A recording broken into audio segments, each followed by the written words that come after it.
আমরা সর্বশেষ কি আলোচনা করছিলাম মনে আছে কারো? কেউ কি ছিল? হ্যাঁ, সাক্ষ্য নেয়া।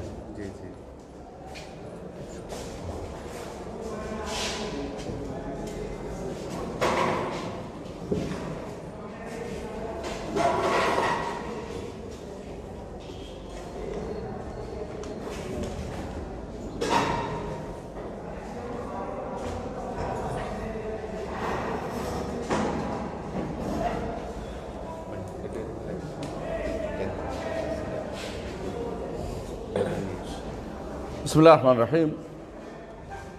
আলহামদুলিল্লাহি রাব্বিল আলামিন ওয়াসসালাতু ওয়াসসালামু আলা আশরাফিল আমবিয়া ওয়াল মুরসালিন নবিয়িনা মুহাম্মদ ওয়া আলা আলিহি ওয়া আসহাবিহি আজমাইন ওয়া বা'দ। আলহামদুলিল্লাহ, আজকে আমাদের সাপ্তাহিক দাস শুরু করতে পেরেছি, আলহামদুলিল্লাহ।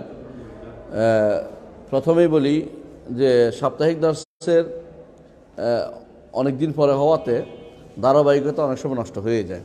এই জন্য পূর্বেরগুলি আমি একটু আলোচনা করে যাব, শুধু নামটা আপনারা খেয়াল রাখবেন। আর যেগুলি আমরা যেখানে থামবো এখান থেকে নতুন করে ব্যাখ্যা করে আলোচনা করব।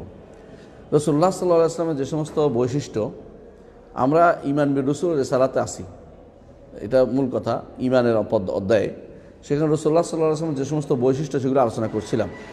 বৈশিষ্ট্যের মধ্যে আমরা অনেকগুলো আলোচনা করেছি যেগুলো এককভাবে রাসূলুল্লাহ সাল্লাল্লাহু আলাইহি ওয়াসাল্লামের ছিল, আর কারো ছিল না, এবং সেগুলি শুধু দুনিয়ার জীবনে ছিল। এর মধ্যে যে আল্লাহ তাআলা তাকে কিতাব দিয়েছেন, 1 নম্বর বৈশিষ্ট্য। 2 নম্বর, কিতাবের হেফাজ দায়িত্ব নিয়েছেন, আর কোনো কিতাবের হেফাজ দায়িত্ব নেন নাই। 3 নম্বর, তার কিতাবে পূর্ববর্তী কিতাবসমূহের সব কিছু দেয়া আছে, পূর্ববর্তী কিতাবসমূহের সব কিছু আরও বেশি আছে। 4 নম্বর, যে তাকে খাওয়াতিম সূরাতুল বাকারা, সূরা বাকারার শেষ অংশ, তার শেষ 2টি আয়াত দেওয়া হয়েছে বিশেষ স্পেশাল। 4 নম্বর অথবা 5 নম্বর, না 4 নম্বর, হ্যাঁ না 5 নম্বর, 5 নম্বর, যে তার কিতাবে নাসেখ মনসুখ দুটোই আছে। হ্যাঁ, তার কিতাবে নাসেখ মনসুখ দুটোই আছে।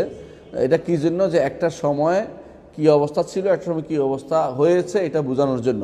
আচ্ছা, 6 নম্বর হচ্ছে যে তিনি খাতমুন নবুয়া, তাকে দিয়ে শেষ করা হয়েছে, এটা তার বৈশিষ্ট্য। আর 8 নম্বর হচ্ছে, বা এর পরের নম্বর হচ্ছে, এখন নম্বর বলতে পারবো না, এরপরটা হচ্ছে তাকে মানুষ এবং জিন উভয়ের কাছে প্রেরণ করা হয়েছে। 9 নম্বর হচ্ছে যে তাকে মাসিরাতু শাহর, তাকে দিয়ে তার ভয়ে 1 মাস থেকে কাফেররা কম্পমান থাকতো, সবশেষে এটা হয়েছে। এই জন্য রাসূলুল্লাহ সাল্লাল্লাহু আলাইহি ওয়াসাল্লামের পরবর্তী যুদ্ধে কেউ তার সামনে আর আসে নাই। বদরের যুদ্ধে তারা আসছিল কাফেররা, কিন্তু পরবর্তীতে আল্লাহ তাআলা তাকে এত রব দিয়েছে, এত ভীতি দিয়েছেন যে কাফেররা রসুলের সামনে কখনো হাজির হতে পারতো না। আরেকটি বৈশিষ্ট্য হচ্ছে এর সাথে জড়িত, 10 নম্বর বা 11 নম্বর যাই হোক, সেটা হচ্ছে যে জমিন যেখানেই হোক না কেন তার উম্মতের জন্য মসজিদ বানিয়ে দেওয়া হয়েছে, জমিনকে তার উম্মতের জন্য মসজিদ বানিয়ে দেওয়া হয়েছে। আরেকটি বৈশিষ্ট্য হচ্ছে ওখানে যে গনিমতের মাল, গনিমতের সম্পদ তার জন্য হালাল করা হয়েছে, আরেকটি বৈশিষ্ট্য, এটা আমরা জানি। এরপরে জুমার দিনকে এই উম্মতের জন্য স্পেশালি রেখে দেওয়া হয়েছে। আগে যারা চলে গেছে অথচ তারা পায় নাই, জুমার দিনটির বৈশিষ্ট্য তারা পায় নাই। রাসূলুল্লাহ সাল্লাল্লাহু আলাইহি ওয়াসাল্লামের জন্য বলেছিলেন, নাহনুল আখিরুন আস-সাবিকুন ওয়ান নাসারা ওয়াল ইয়াহুদু গাদান ওয়ান নাসারা বা'দা গাদিন, আমরা পরে আসছি কিন্তু আমরা আগে। আমরা জুমার দিনের যে ফজিলত সেটা তারা পায় নাই। তারা নির্দিষ্ট একটা দিন নিচে, শনিবারকে নিচে ইহুদিরা, আর নাসারা নিচে রবিবারকে। আমরা আল্লাহ তাআলা আমাদের জন্য খাব্বা আলানা, আমাদের স্পেশাল করে আমাদের জন্য রেখে দিয়েছেন, এখানে আর কোনো কাউকে দেন নাই, সেটা হচ্ছে শুক্রবারের ফজিলত অনেক বেশি, এটা আল্লাহ তাআলা আমাদের জন্য রেখে দিয়েছেন। আরেকটি বৈশিষ্ট্য হচ্ছে যে রাসূলুল্লাহ সাল্লাল্লাহু আলাইহি ওয়াসাল্লামকে আল্লাহ তাআলা সর্বোত্তম নামে ডেকেছেন, ইয়া আইয়ুহান নাবিয়্যু, ইয়া আইয়ুহার রাসূলু, এবং তাকে সুন্দর সুন্দর নামগুলি দিয়েছেন। আর আরেকটি বৈশিষ্ট্য হচ্ছে রাসূলুল্লাহ সাল্লাল্লাহু আলাইহি ওয়াসাল্লামকে তার নাম ধরে ডাকতে নিষেধ করা হয়েছে, আরেকটি বৈশিষ্ট্য হচ্ছে যে রাসূলুল্লাহ সাল্লাল্লাহু আলাইহি ওয়াসাল্লামের নবুয়ত আসার সাথে সাথে আকাশে পাহারা বসানো হয়েছে, অর্থাৎ আগে ইয়ারা জিনরা উপরে উঠতে পারতো, মুস্তারাকের সামনে যেটাকে বলা হয়, শুনে কান চুরি করার জন্য, চুরি করে কিছু শোনার জন্য। কিন্তু রাসূলুল্লাহ সাল্লাল্লাহু আলাইহি ওয়াসাল্লামকে নবুয়ত দেওয়ার সাথে সাথে আকাশ কি হচ্ছে, পাহারা দিয়ে বসানো হয়ে গেছে, এটা একটা বৈশিষ্ট্য। আরেকটি বৈশিষ্ট্য হচ্ছে রাসূলুল্লাহ সাল্লাল্লাহু আলাইহি ওয়াসাল্লামের নামে আল্লাহ তাআলা শপথ করেছেন, এর মাধ্যমে রাসূলুল্লাহ সাল্লাল্লাহু আলাইহি ওয়াসাল্লাম সম্মানিত করেছেন। আল্লাহ তাআলা যে কোনো জিনিসকে শপথ করার মাধ্যমে সম্মানিত করেন। রাসূলুল্লাহ সাল্লাল্লাহু আলাইহি ওয়াসাল্লামকে সম্মানিত কি বলছেন? লা আমরুকা ইন্নাহুম লাফি সাকরাতিহিম ইয়ামাহুন। লা আমরুকা বলে রাসূলুল্লাহ সাল্লাল্লাহু আলাইহি ওয়াসাল্লামকে আল্লাহ তার সব নামে শপথ করেছেন। এটা রাসূলুল্লাহ সাল্লাল্লাহু আলাইহি ওয়াসাল্লামের একটি বৈশিষ্ট্য। আরেকটি বৈশিষ্ট্য হচ্ছে রাসূলুল্লাহ সাল্লাল্লাহু আলাইহি ওয়াসাল্লামের পক্ষ থেকে আল্লাহ প্রতিরোধের দায়িত্ব নিয়েছেন। অর্থাৎ কওমরা রাসূলের নামে মিথ্যা বদনামি করছে, আল্লাহ সরাসরি আয়াত নাজিল করে সেগুলিকে প্রতিরোধ করেছেন। বদনামিটা কোরআনে নাই অথবা উল্লেখ আছে বা নাই, কিন্তু রদ করেছেন। যেমন তারা বলতো যে মানুষের শিখিয়ে দিচ্ছে, আল্লাহ বলছে, তো উত্তর দিলেন যে লিসানুল্লাযী ইউলহিদুনা ইলাইহি আজামিয়ুন ওয়া হাযা লিসানুন আরাবিয়্যুম মুবিন।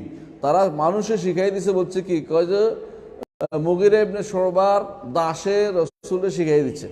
তো আল্লাহ বলতেছেন যে মুগীরা ইবনে শুবার দাসে আরবি জানে না, সে হচ্ছে অনারব। তো আর এই কিতাব হচ্ছে আরবি ভাষায়, তাহলে রাসূল কিভাবে আরবি ভাষায় বললেন? এইভাবে আল্লাহ তাআলা রাসূলকে যখন তারা বলতো পাগল, আল্লাহ তাআলা কি বলছেন? মা আনতা বিনিআমাতি রাব্বিকা বিকাহিনিন ওয়ালা মাজনুন। রাসূলকে গণক বলতো, আল্লাহ সেটা বলছেন না গণক না তিনি। আর রাসূলকে তারা কবি বলতো, আল্লাহ তাআলা বলছেন ওয়ামা আল্লামনাহু শি'রা ওয়ামা ইয়ানবাগি লাহু। শায়ের আল্লাহ তাআলা তাকে শিক্ষা দেননি এবং সে কবিতা বলা তার কাজও নয়। এই জন্য কোরআনকে তারা কবিতা বানিয়ে ফেলছে। তারা বড় ধরনের ভালো কাজ করছে বলে আমরা বিশ্বাস করি না, কারণ আরও কঠিনে নিয়ে গেছে। কোরআন বুঝার জন্য না করে কোরআনকে পণ্ডিতি করার জন্য দেওয়া হয় নাই। কিন্তু মানুষের অভ্যাস, আমরা কিছু বলতে পারি না, তা আজ করছে। কিন্তু এটার মধ্যে বড় ধরনের ফায়দা নাই, বেহুদা। এটা দিয়ে মুখস্থ করার চেয়ে কোরআন মুখস্থ করা জরুরি। এটা মুখস্থ করে আমাদের কী লাভ হবে? কেউ কেউ দেখলাম কবিতা রচনা করে বলছে কোরআন দিয়ে। মনে করুন কবিতা রচনা করে এটাকে আরও বিদ্যুটে করা হয়েছে, বুঝে আসছে? সুতরাং আরবরা কোনোদিনই কোরআন দিয়ে কবিতা রচনা করে নাই। অনারবরা যারা এটা করছে, তারা না বুঝে করছে। কোরআনকে বুঝার জন্য বলা হচ্ছে, নিজের মন মতো বুঝে কবিতা বানিয়ে ফেললে এটা আলাদা হয়ে যায়, এটা কবিত্ব হয়ে যায়।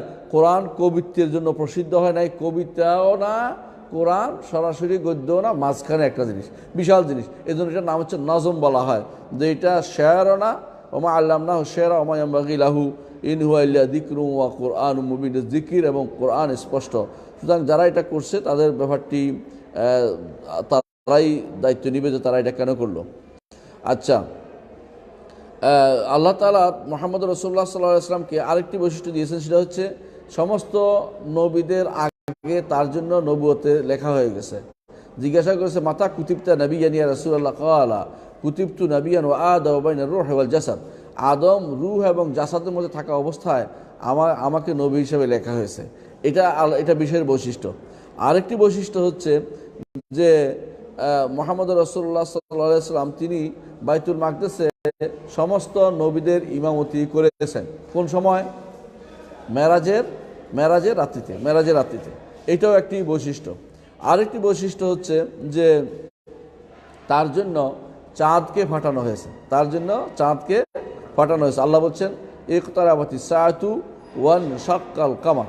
এবং এই আয়াতের তাফসিরে হাদিসে আসছে, বুখারীতে আসছে, দেখবেন যে রাসূলুল্লাহ সাল্লাল্লাহু আলাইহি ওয়াসাল্লাম ইঙ্গিত করলেন আর দুই খণ্ড হয়ে এলো, দুই দিকে চলে গেল। রাসূল বলেন সাক্ষী থাকো, তারপর দুদিক থেকে আসা সেটা মিশে গেল।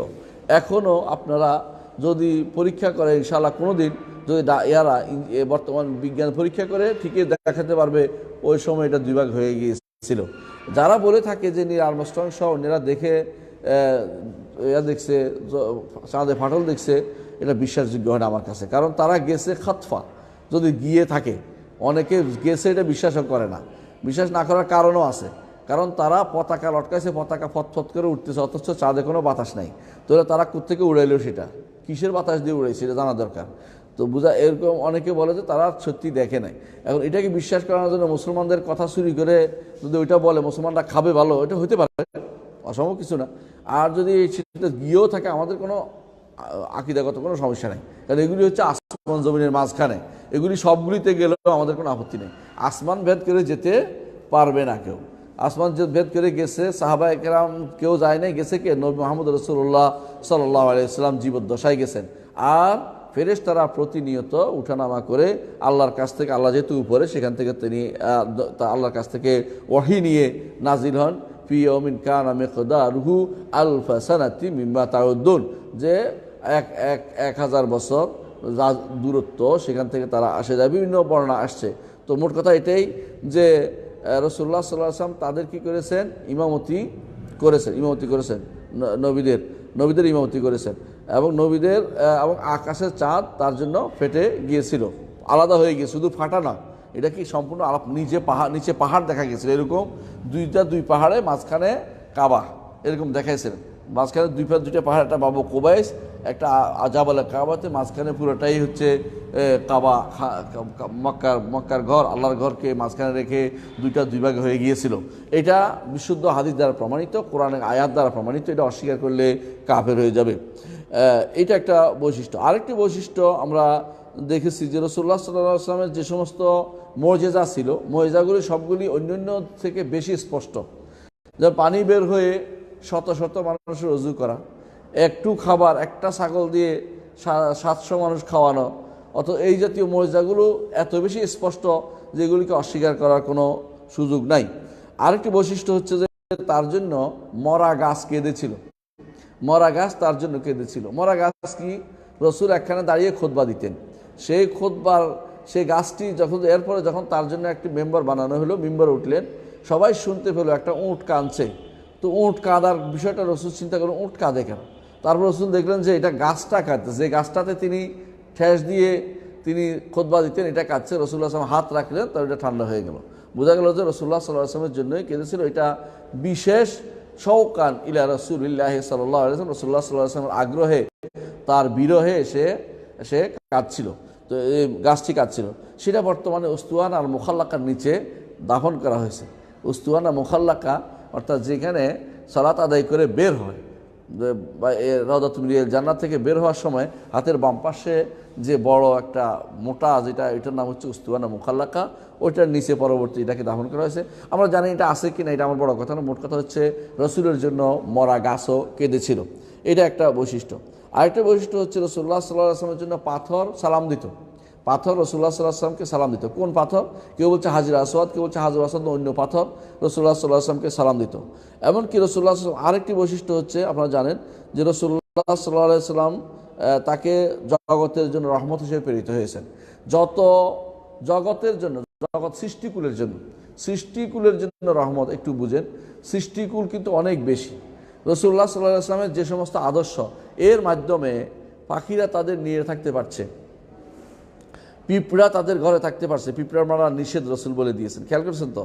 অর্থাৎ তাদেরকে বিনা কারণে কাউকে হত্যা করতে নিষেধ করা হয়েছে, পাখিদেরকে বিনা কারণে কোনো প্রাণী মারতে নিষেধ করা হয়েছে, পিঁপড়া মারতে নিষেধ করা হয়েছে, মধুপোকা মারতে নিষেধ করা হয়েছে, ব্যাঙ মারতে নিষেধ করা হয়েছে।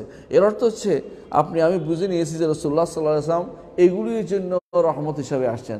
আর যারা বিবেকবান তাদের জন্য রহমত তো বুঝাই যাচ্ছে, কারণ জান্নাতে যাওয়ার জন্য এর চেয়ে উত্তম আর কোনো পদ্ধতি নাই রসুলের অনুসরণ ছাড়া। তো যে ব্যক্তি রহমতের অধীন হতে চায়, সে রসুলের অনুসরণ করে চলতে হবে, এটা একটা বিরাট বৈশিষ্ট্য। আরেকটি বৈশিষ্ট্য হচ্ছে যে রাসূলুল্লাহ সাল্লাল্লাহু আলাইহি ওয়াসাল্লামকে সব রকমের রশি রাসূলুল্লাহ সাল্লামকে দেওয়া হয়েছিল, সব রকমের ওহী কি? মুসা আলাইহিস সালাতু ওয়াস সালামকে কোন ওহী দেওয়া হয়েছিল? ডেকে নিতেন, এদিকে আসো। কোথায়? পাহাড়, কোথায়? সিনাই পর্বতের কাছে ডেকে নিয়ে আল্লাহ তাআলা সেখানে পর্দার অন্তরাল থেকে মুসার সাথে কথা বলতেন। অথচ রাসূলুল্লাহ সাল্লাল্লাহু আলাইহি ওয়াসাল্লামকে ডেকে নিছেন আরশের কাছে, বুঝছেন তো, উপরে নিয়ে দিছেন। আবার রাসূলুল্লাহ সাল্লাল্লাহু আলাইহি ওয়াসাল্লামকে তিনি দিয়েছেন শুধু আরশে নয়, দুনিয়াতে দিয়েছেন, হাদরে সফরে সর্বাবস্থায়। এবং কখনো কখনো জিবরিল এসে কথা বলে গেছেন, কখনো স্বপ্নের মধ্যে ওহী দিয়ে গেছেন, কখনো ঘন্টার ধ্বনির মতো শব্দ করে ওহী আসছে, কখনো আসছে জিবরিল তার আসল সুরতে আসছে, কখনো মানুষের সুরতে আসছে, কখনো রসুলের অন্তরে আল্লাহ তার অন্তরে ঢেলে দিয়েছেন। তো এইভাবে দেখা যাচ্ছে সরাসরি আল্লাহ কথা বলেছেন, কোনো ওয়াসিতা মাধ্যম ছাড়া। এটা কোথায়? আকাশে কথা বলেছেন। তো বোঝা গেল যে বিভিন্ন পদ্ধতিতে রাসূলুল্লাহ সাল্লাল্লাহু আলাইহি ওয়াসাল্লামের কাছে ওহী এসেছে, যেটা অন্য সবার জন্য আসে নাই। এক একজনকে আল্লাহ এক এক রকমের ওহী পাঠিয়েছেন, কিন্তু রসুলকে সব রকমের ধরনের ওহী রসুলের কাছে আল্লাহ তাআলা প্রেরণ করেছেন। এটা তার একটি বৈশিষ্ট্য। আরেকটি বৈশিষ্ট্য হচ্ছে রাসূলুল্লাহ সাল্লাল্লাহু আলাইহি ওয়াসাল্লাম এটা আমরা এখানে থামছিলাম আমরা, যে রাসূলুল্লাহ সাল্লাল্লাহু আলাইহি সাল্লামের জন্য পূর্ববর্তী নবীদের কাছ থেকে অঙ্গীকার নেওয়া হয়েছে যে পরবর্তীতে যখন আমার নবী আসবে, যদি তোমরা জীবিত থাকো তখন তার সাহায্য করবে। লা তানসুরান্নাহু, কোরআনে কারীম উল্লেখ করা হয়েছে, ওই আখাযাল্লাহু মিসাকান নাবিয়িনা লামা আতাইতুকুম মিন কিতাবিন ওয়া হিকমাতিন সুম্মা জাআকুম রাসূলুম মুসাদ্দিকুল লিমা মাআকুম লা তু'মিনুনা বিহি ওয়া লা তানসুরুন্না ক্বালা আকরারতুম ওয়া আখাযতুম আলা যালিকুম ইসরি ক্বালু আকরারনা ক্বালা ফাশহাদু ওয়া আনা মাআকুম মিনাশ শাহিদিন। সূরা আল ইমরানের মধ্যে সম্ভবত আয়াতটা, সেখানে আছে যে রাসূলুল্লাহ সাল্লাল্লাহু আলাইহি ওয়াসাল্লামের জন্য সমস্ত নবীদের থেকে অঙ্গীকার নেওয়া হয়েছে যে তোমাদের জীবদ্দশায় যদি মুহাম্মদ আসে তাহলে তাকে সাহায্য করতে হবে এবং তার উপর ঈমান আনতে হবে। এই জন্য রাসূল বলেছেন, লাউ কানা মূসা হাইয়ান লামা ওয়াসআহু ইল্লা ইত্তিবাই, মূসা যদি জীবিত থাকতো আমার আনুগত্য ছাড়া তার কোনো গত্যান্তর ছিল না। এই জন্য আমরা বলি খিজির মারা গেছে, কারণ খিজির যদি জীবিত থাকতো রাসূলের সাথে বদরের যুদ্ধে হাজির হওয়া তার জন্য ফরজ থাকতো। অনুরূপে আমরা বলি ইলিয়াসও মারা গেছে। যারা বলে ডাঙ্গা ইলিয়াস আর পানিতে খিজির বসে আছেন, তারা মিথ্যার বেশাতি করছেন, কখনো সেটা শুদ্ধ নয়। খিজিরও মারা গেছে এর আগেই, ইলিয়াস এর আগে মারা গেছে। রাসূলুল্লাহ সাল্লাল্লাহু আলাইহি ওয়াসাল্লামের সময়ে কোনো নবী দুনিয়ার বুকে ছিল না, দুনিয়ার বুকে ছিল না। উপরে থাকতে আছে নবীরা জীবিত, এটা আলাদা। দুনিয়ার বুকে কোনো নবী জীবিত ছিল, থাকলে আসতে বাধ্য হতো রসুলকে সাহায্য করার জন্য। বিশেষ করে বদরের যুদ্ধে সাহায্য করার জন্য অবশ্যই তাদের আগমন বাধ্যতামূলক ছিল, কিন্তু আসে নাই। অর্থ হচ্ছে আর কোনো নবীকে আল্লাহ তাআলা ইতিপূর্বে দীর্ঘজীবী দেন না। আল্লাহ বলছেন কোরআনে কারিমে যে ওয়ামা জাআলনা লিবাশারিন মিন ক্বাবলিকাল খুলদা, কোনো মানুষের জন্য আপনার পূর্বে কাউকে আমরা চিরস্থায়ী জীবন দেই নাই। সুতরাং যারা বলে যে অমুকে চিরস্থায়ী জীবন পাইছে, অমুকে চিরস্থায়ী জীবন পাইছে, তিনি ডাঙ্গাতে তিনি পানিতে, এরা মিথ্যার উপর চলছে। এবং যারা বলে আমরা দেখছি খিজিরকে, তাদেরকে শয়তান ধোঁকা দিয়েছে। সবুজ কাপড় পরে খিজির শয়তানের সুরত ধরে খিজির বলে সে শয়তান নিজে ধোঁকা দিয়েছে, খিজিরের সুরত ধরে এসে শয়তান ধোঁকা দিয়েছে। অনেক মানুষকে এরকম ধোঁকা দিয়ে থাকে এবং তারা মনে করে খিজিরে কথা বলছে। খিজির কিছু বলে না, খিজির বহুত আগেই মরে গেছে। খিজির রহমতুল্লাহ আলাইহি, খিজির নবী ছিলেন কিনা? হ্যাঁ, নবী থাকলে আলাইহিস সালাম, নবী না থাকলে রহমতুল্লাহ আলাইহি রাদিয়াল্লাহু আনহু আমরা দোয়া করতে পারি। কিন্তু খিজির নবী ছিলেন কিনা, বিশুদ্ধ মত হচ্ছে খিজির নবী ছিলেন। এখানে মতের পার্থক্য আছে, এই একটা মাসআলাতে আকীদার ক্ষেত্রে পার্থক্য হয়েছে। খিজির নবী ছিলেন কিনা, খিজির নবী ছিলেন কিনা এটা কোনো তথ্য দিয়ে কেউ সাব্যস্ত করতে পারে নাই। এবং নবী নাই এটা বলা যেমন যায়, নবী হয়েছেন এটাও বলা যায়। কারণ যখন মুসা আলাইহিস সালাতু ওয়াস সালামকে তিনি বলছিলেন যে মুসা আলাইহিস সালাতু ওয়াস সালাম তিনি বলছিলেন যে আমি এগুলি যা করেছি এগুলি আমি নিজের থেকে করি নাই, বরং আমাকে যা আল্লাহর পক্ষ থেকেও নির্দেশিত করেছি। তো আল্লাহর পক্ষ থেকে কেমন জানাইছে ওহী না হলে বোঝা গেল, কারণ মুসা তো সাথেই আছেন, বোঝা গেল আল্লাহর পক্ষ থেকে তাকে ওহী দিয়েছেন, তিনি সেভাবে করেছেন। সুতরাং আল্লাহর পক্ষ থেকে যে ওহী আসছে তিনি নবী ছাড়া আর কেউ হইতে পারেন না। খিজিরকে নবী বললে সব সমস্যার সমাধান হয়, আর নবী না বললে ওরা কি বলে নবী অলির কাছে পড়তে আসছে, কত শয়তানি করে যে নবী অলির কাছে পড়তে আসছে। এই জন্য বলতে হবে খিজির নবী, এটাই শুদ্ধ। কারণ নবী হওয়াটাই একজন নবী, আরেকজন নবী তার কাছে পড়তে আসবে, নবী না হয় না, নবী হয়েছে এটাই বিশ্বাস করতে হবে। এটা হলো খিজির আলাইহিস সালাতু ওয়াস সালাম, তিনি কি ছিলেন? নবী ছিলেন বলি। তাহলে বোঝা গেল যে তিনি এর আগে মারা গেছেন, তিনি ওই সময় জীবিত ছিলেন না। রাসূলুল্লাহ সাল্লাল্লাহু আলাইহি ওয়াসাল্লামের নবুয়তের জন্য, ঈমান আনার জন্য প্রত্যেক নবী থেকে আল্লাহ তাআলা অঙ্গীকার নিয়েছেন, এটা কোরআন দ্বারা সাব্যস্ত। আরেকটি বৈশিষ্ট্য হচ্ছে বনী ইসরাঈলের কিতাবের মধ্যে মুহাম্মদ রাসূলুল্লাহ সাল্লাল্লাহু আলাইহি ওয়াসাল্লামের বর্ণনা এসেছে। বনী ইসরাঈলের কিতাবের মধ্যে মুহাম্মদ রাসূলুল্লাহ সাল্লাল্লাহু আলাইহি ওয়াসাল্লামের বর্ণনা এসেছে। এইটা আল্লাহ কোরআনে বলেছেন, আওয়ালাম ইয়াকুল্লাহুম আয়াতুন আইয়া আলামাহু উলামা বনী ইসরাঈল, বনী ইসরাঈলের আলেমরা এটা জানবে, এটা কি তাদের জন্য নিদর্শন নয়? এই জন্য বনী ইসরাঈলের আলেমদের কিতাবে যা আছে সেটা হুবহু মিলে গেছে। বনী ইসরাঈলি কিতাব সহ পৃথিবীর বিভিন্ন কিতাবের মধ্যে কিন্তু রাসূলুল্লাহ সাল্লাল্লাহু আলাইহি ওয়াসাল্লামের আলোচনা এসেছে, তাই না? এবং এটা অনেকেই বের করেছে। বনী ইসরাঈলি কিতাব কয়টা? 3টা। একটা কি? তাওরাত, একটা ইনজিল, একটা জাবুর। বরং এমনি বললে সহজ হয় যে তাওরাত, জাবুর, ইনজিল, সিরিয়ালে বলতে পারলে তাওরাত, জাবুর, ইনজিল। এর মধ্যে তাওরাত এখনো আছে, জাবুর তারা বলে জাবুর দাউদের গান যেটা পরিচালিত আছে এটাই জাবুর। দাউদের গান একটা আছে তাওরাতের মধ্যে, যে এটাই হচ্ছে জাবুর, দাউদের গান, সং অফ দাউদ যেটাকে বলে। এটা দাউদ, তো আমাদের কাছে এটা নাও হইতে পারে, কারণ এটার কথা সরাসরি কোনো প্রমাণ নাই যে এটা দাউদ আলাইহিসসালাতু ওয়াসসালামের বই, তাকে দেয়া জাবুর, এটার কোনো প্রমাণ নাই।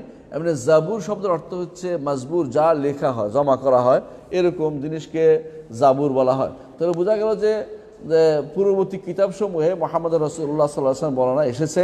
এই জন্য আল্লাহ তাআলা চ্যালেঞ্জ করেছেন, তারা কি দেখে না, আওয়ালাম ইয়াকুল লাহুম আয়া, এটা কি তাদের নিদর্শন নয়, আইয়া আলামাহু উলামা বনি ইসরাইল, বনি ইসরাইল আলেমরা মুহাম্মদ সাল্লাল্লাহু আলাইহি ওয়াসাল্লাম সম্পর্কে জানবে।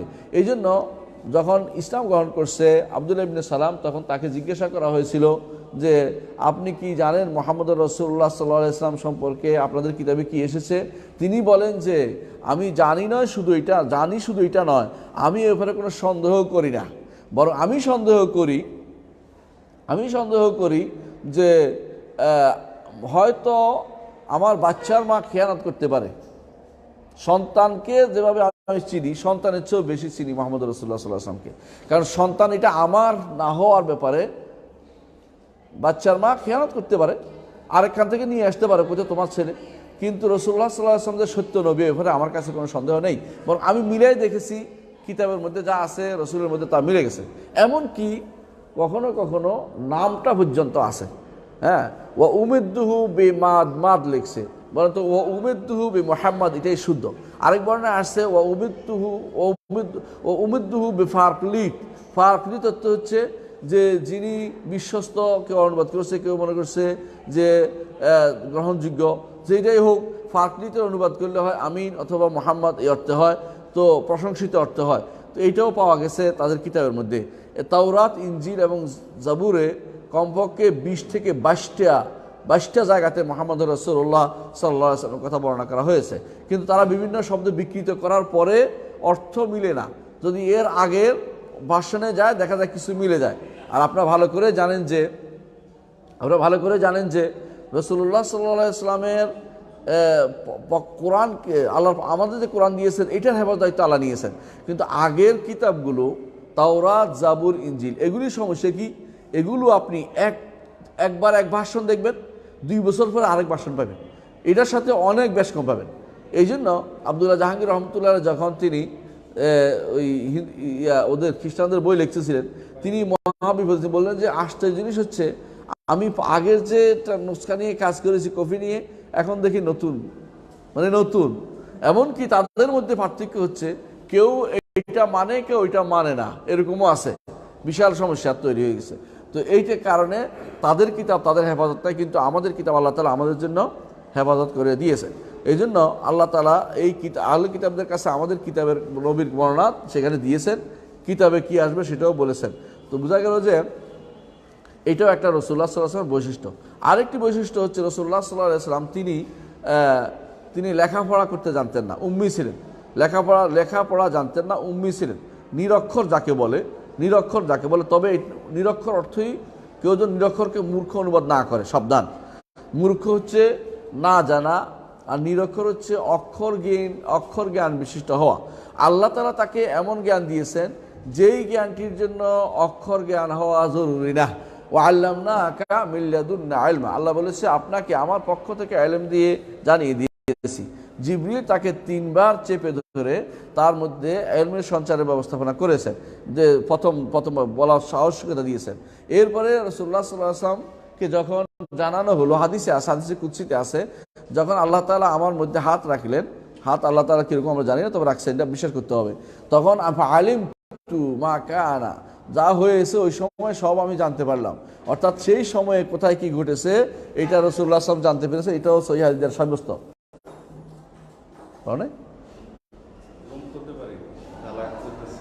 আচ্ছা, ঠিক আছে, দেখতেছি। সুবহানাল্লাহ। তাহলে আরেকটা চাবিতে আছে, ভুলে গেছি এটা।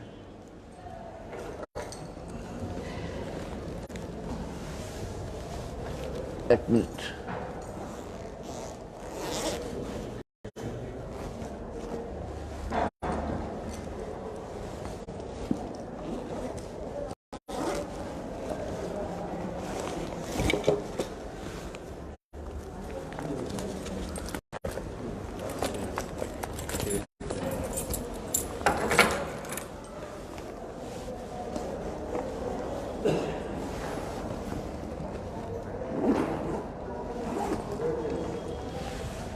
সমস্যা নেই। আচ্ছা, হ্যাঁ, তো আমরা বলছিলাম যে একটা বৈশিষ্ট্য হচ্ছে যে লা ইয়াকরা ওয়ালা ইয়াকতুব।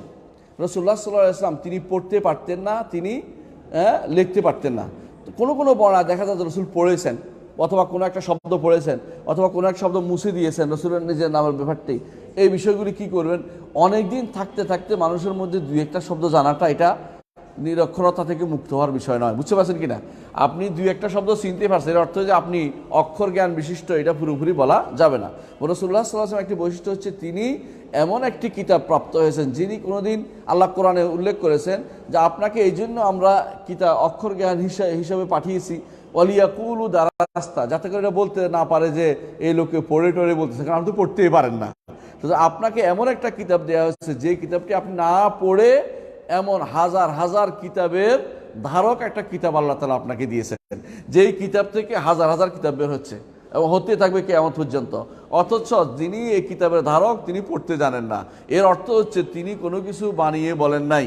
তিনি বানিয়ে বললে তো পড়তে জানতে হইতো, তিনি পড়তে জানেন না, তিনি লিখতে জানেন না, তাহলে তিনি কোনোদিন বানিয়ে বলেন না। এটা আল্লাহ তাআলার প্রমাণ, বিশেষ বৈশিষ্ট্য সেটা। আরেকটি বৈশিষ্ট্য হচ্ছে যে তাকে জমিনের মাফাতিহ, জমিনের যত যত যত রকমের খাজায়েন, মানে যত রকমের গোপন ভান্ডার আছে সব রসুলকে দেওয়া হয়েছে। রসুলকে দেওয়া হয়েছে অর্থ হচ্ছে এই উম্মতকে দেওয়া হয়েছে। এই জন্য উম্মত, এটা অর্থ হচ্ছে উম্মত, তার উম্মত জমিনের প্রতিটি জায়গাতে বিচরণ করতে পারবে। এবং এই জন্য রসুলের যুগে মাফাতি খাজায়েন আরদ বলতে বুঝাইতো পারস্য সাম্রাজ্য এবং রোম সাম্রাজ্য বুঝাইতো। রসুলের যুগে পারস্য সাম্রাজ্য এবং রোম সাম্রাজ্য বুঝাইতো। এবং সেই সময় হীরা বলো, যে সমস্ত রাষ্ট্রগুলি ছিল, সমস্ত রাষ্ট্রগুলো সেই সময় মুসলিমদের করতলগত হবে, এটা আল্লাহ তাআলা ঘোষণা দিয়েছেন। আজও সেটা হচ্ছে আলহামদুলিল্লাহ। দিনে দিনে রাসূলুল্লাহ সাল্লাল্লাহু আলাইহি ওয়াসাল্লাম বলেছেন সায়াবলুগু হাযাদ-দ্বীন মা জুয়ালি মিনহা, আমাকে জমিনেরকে ছোট্ট করে আনে আমাকে দেখানো হয়েছে রাসূলুল্লাহ সাল্লাল্লাহু আলাইহি ওয়াসাল্লামের জন্য। এবং রসুল বলেছেন যতটুকু আমাকে ছোট করে দেখানো হয়েছে অতটুকু আমার দিন পৌঁছবে বেইজ্জি আজিজিন আও যুল্লি যালিলিন, সম্মানের সাথে অথবা অসম্মানের সাথে। সম্মানের সাথে বুঝেন কিনা? যুদ্ধ করে, অথবা মানুষ এখানে কষ্ট করে জোর করে নিয়ে যায়, পরে এরা ইসলাম গ্রহণ করবে। আপনি আশ্চর্য হবেন, যাদেরকে জোর করে কষ্ট করে আফ্রিকা থেকে নিয়ে গেছে ইউরোপের দিকে ওই দরজা দিয়ে, এরাই ইসলাম গ্রহণ করছে বেশি, এরাই ইসলাম গ্রহণ করছে বেশি। এরা ইসলাম নিয়ে ওখানে চলে গেছে, ওরা অনেকে মরে গেছে, জানতো না কি পালন করতো। কিন্তু পরবর্তী দেখা যাচ্ছে তারা ইসলাম, তাদের মধ্যে ইসলামের প্র্যাকটিস হচ্ছে আরবি বুঝে। এই দেশ থেকে আবার যখন দায়ীরা ইলাল্লাহ, আল্লাহর পথে দাওয়াত দানকারীরা যখন গেছে বিভিন্ন দেশ থেকে, তখন দেখা যায় ওরা তো ইসলাম আগে থেকে আছে, ওদের মধ্যে শুধু উন্মেষ ঘটানো দরকার। বেইজ্জি আজিজিন আও যুল্লি যালিলিন। এবং রসুল এটাও বলেছেন ফিকুল্লে বাইতিন ওয়াবারিন ও মাদারিন, অর্থাৎ পাকা কাঁচা সব ঘরে ইসলাম পৌঁছবে। এগুলি সবই হচ্ছে রাসূলুল্লাহ সাল্লাল্লাহু আলাইহি ওয়াসাল্লামের একটি বৈশিষ্ট্য, যে তার তিনি সারা জগতের জন্য প্রেরিত হয়েছেন এবং তার দিন সারা সব জায়গাতে পৌঁছবে, সব জায়গাতে পৌঁছবে। এমন কোনো ঘর থাকবে না যেখানে সেটা বরফের ঘর হোক, অর্থাৎ চুলের ঘর হোক, অথবা কাঁচা পাকা ঘর হোক, সব জায়গাতেই আল্লাহ তাআলা তার দিনকে পৌঁছাবেন। এটা রাসূলুল্লাহ সাল্লাল্লাহু আলাইহি ওয়াসাল্লামের একটি বৈশিষ্ট্য, এটা রাসূলুল্লাহ সাল্লাল্লাহু আলাইহি ওয়াসাল্লামের একটি বৈশিষ্ট্য। আরেকটি বৈশিষ্ট্য হচ্ছে যে রাসূলুল্লাহ সাল্লাল্লাহু আলাইহি ওয়াসাল্লামকে আল্লাহ তাআলা বিল জাম'i বাইনাল কিবলাতাইন, দুই কেবলার দিকে ইমাম বানিয়েছেন। কিভাবে? কিছুদিন তিনি বাইতুল মাকদিস থেকে সালাত আদায় করেছেন, কিছুদিন তিনি বাইতুল্লাহর দিকে ফিরে সালাত আদায় করেছেন। অন্য কোনো নবীকে আল্লাহ তাআলা দুইটা একসাথে করে জমা করে দেন নাই। তাহলে বোঝা গেল এটা তার একটা বিশেষ বৈশিষ্ট্য। আরেকটি বৈশিষ্ট্য হচ্ছে যে রাসূলুল্লাহ সাল্লাল্লাহু আলাইহি ওয়াসাল্লামের জন্য মক্কাকে সাময়িক জন্য হালাল করা হয়েছে। মক্কা সবসময়ের জন্য কি হারাম, হারাম অর্থ কি? সম্মানিত। অর্থাৎ এইটার উপরে কোনো রক্তপাত করা জায়েজ নাই, একমাত্র রাসূলুল্লাহ সাল্লাল্লাহু আলাইহি ওয়াসাল্লামের জন্য সেটাকে হালাল করে দেওয়া হয়েছিল। 1978 সালে যে সমস্যা হয়েছিল জুহাইমানের, সেখানে এই টেনশানে পড়েছিল যে মারা যাবে না, কারণ হারামের ভিতরে কাকে মারবে। জুহাইমান হারাম দখল করে বসে আছে, তো বাধ্য হয়ে তারা কি করছে, পানি কেটে দিছে, লাইন কেটে দিছে এবং গরম পানি দিছে যাতে করে বের হইতে বাধ্য হয়। গরম পানি আর পানি কাটার পরে বাধ্য ভিতরে থাকতে পারতেছে না, তখন বাধ্য হয়ে বের হয়েছে আর তাদেরকে বাইরে পাকড়াও করা হয়েছে। কারণ হারামের ভিতরে মক্কাতে তাদেরকে আক্রমণ করার সুযোগ ছিল না, অর্থাৎ এমন কাজ করে যাতে করে বাধ্য হয়ে তারা বের হয়ে যায়, এমনভাবে আগুনের দেখাইছে তারা বের হয়ে যায়, ভিতরে তাদেরকে মারতে পারতেছে না, এমন সমস্যা পড়েছে। এবং তারা যখন এরপরে মারতে শুরু করেছে তখন শরীয়তের বিধান অনুসারে কেউ যদি ভিতরে মারামারি করে তাকে প্রতিহত করার জন্য জায়েজ হয়ে যায়। এই জন্য তারা যখন হারামের ইমামকে আব্দুল্লাহ সুবাইরকে সহ বন্দী করে রাখলো এবং তাদেরকে মারতে আরম্ভ করলো, তখনই বললো যে এখন তাদের জন্য প্রতিহত করার জন্য আপনাদেরকে আক্রমণ করতে পারবেন। তারপর আক্রমণ করা হয়েছিল। বুঝে আসছে আপনাদের? মশলাটা জানতে হবে আপনাদেরকে। হ্যাঁ, এতেদা, হ্যাঁ, ইমাম তো বেরোয় গেছিল, আরো যারা ধরা পড়ছে অনেকগুলো মানুষকে হাজিদেরকে আটকে রাখছিল তারা। বিখ্যাত ইমাম বুদ্ধি করে বেরোয় গেছে, উনি কিন্তু বেরোতে প্রথমে পারেন নাই, পরে উনি কেমনে কেমনে অন্যদের সুরত ধরে বেরিয়ে গেছিলেন, সুরত ধরে বেরিয়ে গেছেন, ওনাকে মারতে পারেনি, কিন্তু অনেক মানুষকে তারা মারছে। না, শিয়া নয়, কিন্তু তারা অতি অতি অতি মাত্রায় তারা মাহাদি দাবিকারী। বর্তমানে যেমন কিছু মানুষ বলে না মাহাদি অমুকখানে আটকে আছে, এই মাসে বেরোবে, ওই মাসে বের হচ্ছে, আগামী বছর বের হচ্ছে, ওরা ওই সময় মনে করতো এইটা মাহাদি, ওরা মাহাদি, সুবহানাল্লাহ। অথচ ওই সময় আমরা এখন আল্লাহর কাছে কান্নাকাটি করি, আল্লাহ যেন ওই মালিক ফাহাদের ওই যুগে যেন আমাদের নিয়ে যায়।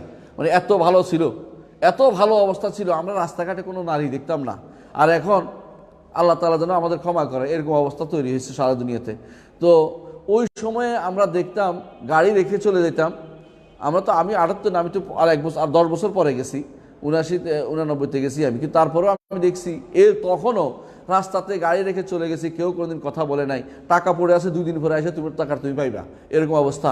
তুমি যদি কোনো মেয়ে যদি রাস্তায় হেঁটে যায়, কেউ আশেপাশে হাঁটা দূরে থাকে, কোনো মেয়ে থাকলে পুলিশও জিজ্ঞাসা করে না মেয়ে আছে কেমন, জিজ্ঞাসা করি এবার একামা নাই তাও জিজ্ঞাসা করো না, কোনো মেয়ে আছে সাথে, এরকম অবস্থা ছিল।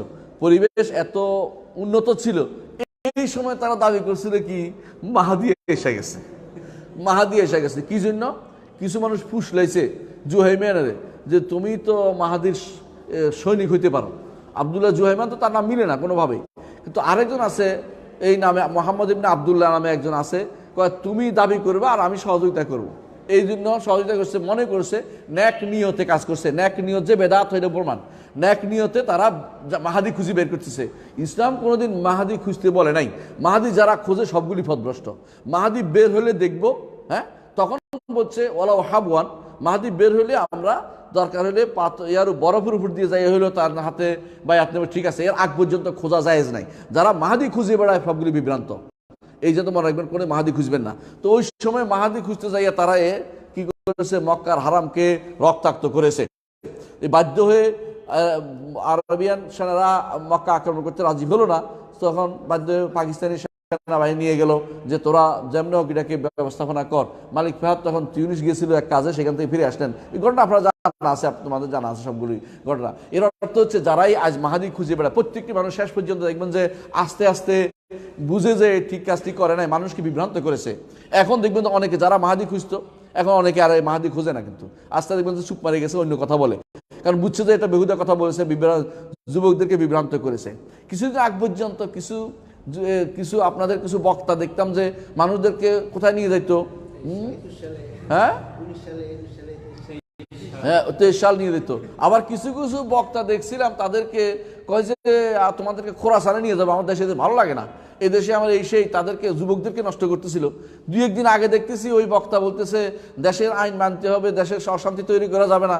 এতদিন পরে বুঝছো, সোজা ঠেলা খাইয়ে সোজা হয়ে এরপর মানুষ বুঝে অনেকেই যে দেশের ভিতরে সমস্যা তৈরি করা আসলেই বৈধ না, এটা খারেজদের কাজ। যত কিছু আপনি বিল হিকমাতি ওয়াল মাউইজাতিল হাসানা ওয়াজাদিলুম বিল্লাতি হিয়া আহসান, শরীয়ত যেটা বলেছে কিভাবে করতে বলেছে, পরিবর্তনের সিস্টেম বলে শরীয়তে, কিভাবে বলেছে শরীয়তে। 1 নম্বর, যদি পারো হাতে, না পারলে মুখে, না পারলে অন্তর দিয়ে। তুমি যদি পারো এটা করো, তুমি যেটা পারো এটা করিও না। এমন ফেতনা তৈরি করে যে ফেতনার কোনো আগাগোড়া নাই। বাংলাদেশের মতো একটা রাষ্ট্রে যদি কোনো ফেতনা তৈরি করে, ফেতনা বন্ধ হয় না দ্রুত, বরং আরো ফেতনা তৈরি হয়, এর সাথে আরো 10টা ফেতনা তৈরি হয়। এতদিন পরে তিনি বুঝছেন, বলতেছে এখানে কোনো হানাহানি মারামারি করা যাবে না, দেশের মধ্যে হানাহানি মারামারি করা যায়। এতদিন পরে বুঝছেন, দেখি গত কয়দিন আগে বলতেছে ভাষণ দিচ্ছে উনি একখানে। তো এই মানুষগুলো আগে বললেন না কেন? আগে আমরা বলছি দূষণী হয়ে গেলাম কেন? হ্যাঁ, কারণ এখন দেখছি যে পাকিস্তানের মুফতি সাহেব বলছেন, এখন সবাই এখন রাজি হয়েছে, ওনার কথাটা তৈরি সত্য হয়েছে। আমরা কিন্তু 10 বছর আগ থেকে বলা আরম্ভ করছি যে এটাই করা দরকার, হানাহানি মারামারি করার মধ্যে কোনো ফায়দা নাই। এখন পাকিস্তানের মুফতি উনি বলছেন যে যাই হোক হানাহানি করা যাবে না, এখন এবারে শান্তি হয়েছে। কিন্তু কেউ কেউ এটা মানে না, ওনারে উল্টা বলছে উনি নাকি উনি কি না, ওনাকে বলছে উনিও মুরজিয়া বলতেছে, মানে কিছু যারা বেশি ভণ্ড ওরা বলবে মুরজিয়া বলবে না, আউযুবিল্লাহ। আলাকুল হাল আমি ওইদিকে যাচ্ছি না, আমি শুধু এটাই বলবো রাসূলুল্লাহ সাল্লাল্লাহু আলাইহি ওয়াসাল্লামের একটি বৈশিষ্ট্য হচ্ছে তার জন্য হারামকে, মক্কার হারামকে আল্লাহ তাআলা কিছু সময়ের জন্য হালাল করেছেন, কিয়ামত পর্যন্ত সেটা হারাম হিসাবে বলবৎ থাকবে। এখানে কোনো রকমের যুদ্ধ করা যাবে না, যুদ্ধ গ্রহণযোগ্য হবে না, তবে প্রতিরোধ করলে কোনো শয়তানি যদি শয়তানি করে সেটাকে প্রতিরোধ করা যাবে, যেটার প্রমাণ আমরা দেখিয়েছি। আরেকটি বৈশিষ্ট্য হচ্ছে রাসূলুল্লাহ সাল্লাল্লাহু আলাইহি ওয়াসাল্লামের দাজ্জাল রসুলের মক্কা ও মদিনাতে প্রবেশ করতে পারবে না, এবং বিভিন্ন হাদিস দ্বারা, বুখারী হাদিস দ্বারা প্রমাণিত আছে যে সে আনকাবিল মদিনাতে বিভিন্ন রাতে এসে চিৎকার করার পরে, মদিনাতে এসে চিৎকার করার পরে সেখান থেকে যে দুষ্ট প্রকৃতির মানুষগুলো আছে, মুনাফিক টাইপের মানুষগুলো আছে, এগুলি বের হয়ে তার অনুসারী হয়ে যাবে। কিন্তু সে দাজ্জাল কখনো মদিনায় প্রবেশ করতে পারবে না, কারণ রাসূল বলেছেন তখন সেদিন 60টি দরজা থাকবে। বর্তমানে মদিনায় 60টি প্রবেশ পথ আছে।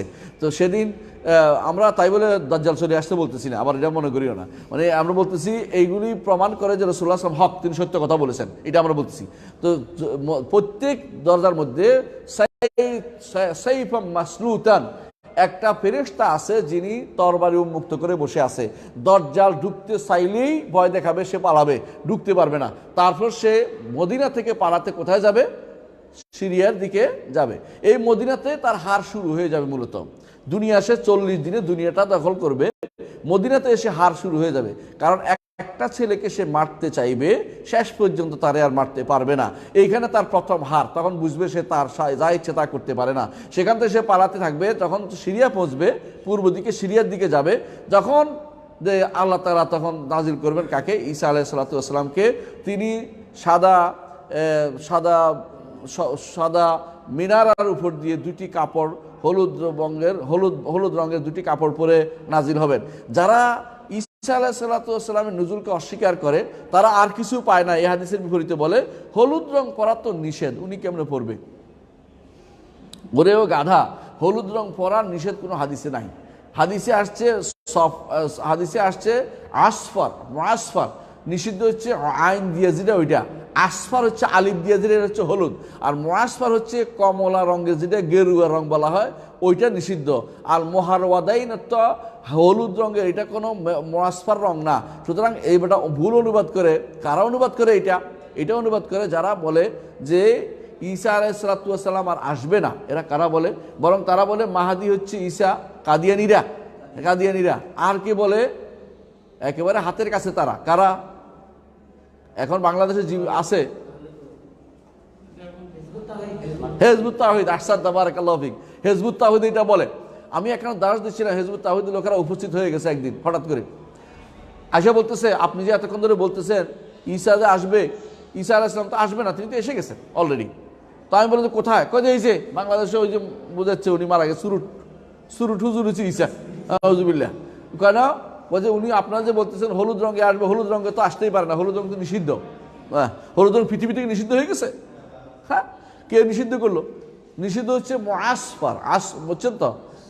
মুআসফার এবং ওয়ারস এবং জাফরান নিষিদ্ধ, কিন্তু যে হলুদ রং নিষিদ্ধ কোথাও বলা হয় না, কোনো হাদিসে আসে নাই। যারা ভুল অনুবাদ করেছে, যারা করেছে বাংলা ভুল করেছে।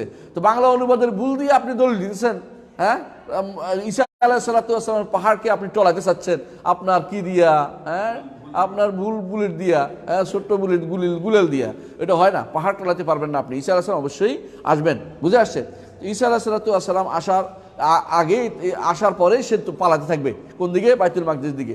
সেখানে সে পিছে কিছু রাসূল সাল্লাল্লাহু তার পিছু নেবেন এবং বাবুল লুদ্দে তাকে হত্যা করবেন। এটা আপনারা জানেন। ওইটা আমরা লম্বা করছি। আমি বলছি রাসূলুল্লাহ সাল্লাল্লাহু আলাইহি ওয়াসাল্লামের মদিনা হেফাজত থাকবে, মক্কা হেফাজত থাকবে। এখানে কে ঢুকতে পারবে না? দাজ্জাল ঢুকতে পারবে না। আরেকটি বৈশিষ্ট্য হচ্ছে যে মদিনাতে তাউন ঢুকবে না, মহামারী ঢুকবে না। মহামারী ঢুকবে না, এটাও বিশুদ্ধ।